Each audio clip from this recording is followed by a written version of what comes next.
Ça y est, ça fait la une des journaux en ce moment. L'Union Européenne a autorisé la mise sur le marché d'une poudre de grillon qui va être utilisable dans nos produits alimentaires. Alors scandale sanitaire ou avancée technologique, c'est ce que nous allons essayer de découvrir aujourd'hui. D'abord, une brève présentation s'impose.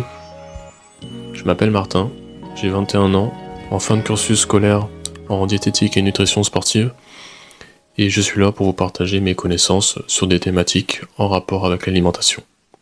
Rentrons dans le vif du sujet. On peut se dire dans un premier temps que c'est assez répugnant, et à vrai dire je comprends votre point de vue. Ce n'est pas dans nos mœurs de manger des insectes, et ça entraîne souvent une réticence chez nous. Les arguments qui reviennent souvent sont les questions sur la sécurité alimentaire, donc tout ce qui va être risque sanitaire, la toxicité des produits, car apparemment notre système digestif ne serait pas programmé pour digérer ou manger des insectes.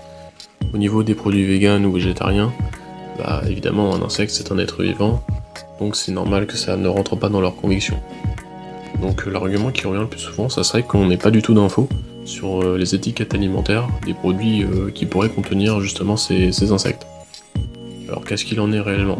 Donc une étude de l'ANSES publiée en 2015 a alerté le potentiel danger concernant la consommation d'insectes. Cette étude elle indique qu'il faut mettre en place un encadrement spécifique des conditions d'élevage et de production des insectes, ainsi que les produits qui en découlent afin de garantir la maîtrise des risques sanitaires. Là, on peut se questionner sur ce fameux encadrement, étant donné que cette poudre de grillon est d'origine vietnamienne. Cependant, il est stipulé d'avoir la description détaillée des procédés de production, les résultats d'analyse immédiate, ainsi que les données analytiques sur les contaminants. Donc finalement, on va quand même avoir une traçabilité de ces produits-là. La réglementation autour de l'élevage et de la production de produits alimentaires sont bien différentes que celles en Europe, voire même en France. En effet, notre pays possède un nombre incalculable de réglementations assurant la sécurité alimentaire et limitant les risques sanitaires. Néanmoins, le risque zéro n'existe pas. On a pu voir récemment le scandale des pizzas Buitoni ou alors le scandale sur les chocolats Kinder. Donc concrètement, qu'est-ce que reproche cette étude ?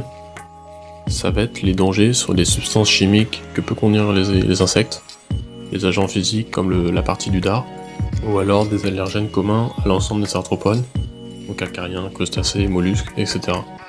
On peut même avoir des parasites ou des virus, voire même des bactéries dans ces fameux produits.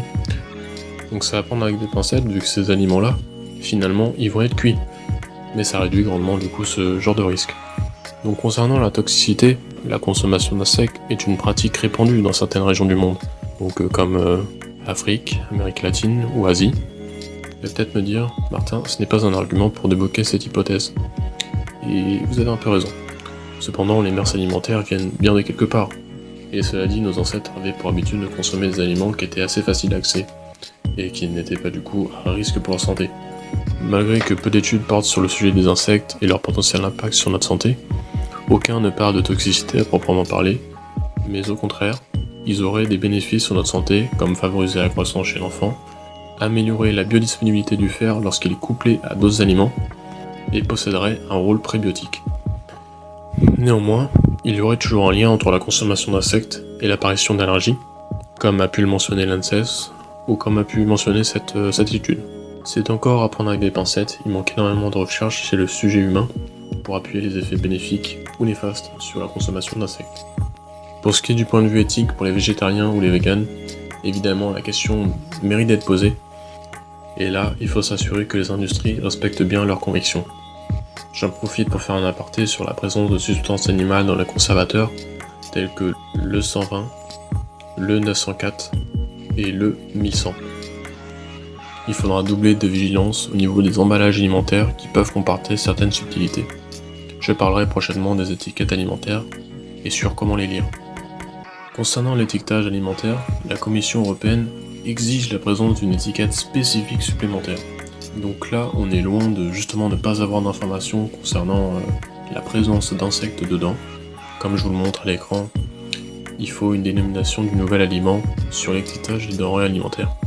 Il est marqué en fin de paragraphe que les consommateurs souffrant d'allergies connues aux crustacés, aux mollusques et aux produits qui en sont issus sera mentionné à proximité immédiate de la liste des ingrédients. Voilà, vous avez maintenant toutes les cartes en main pour mieux comprendre le sujet. Je vous joins en barre d'infos les documents utilisés pour la réalisation de cette vidéo.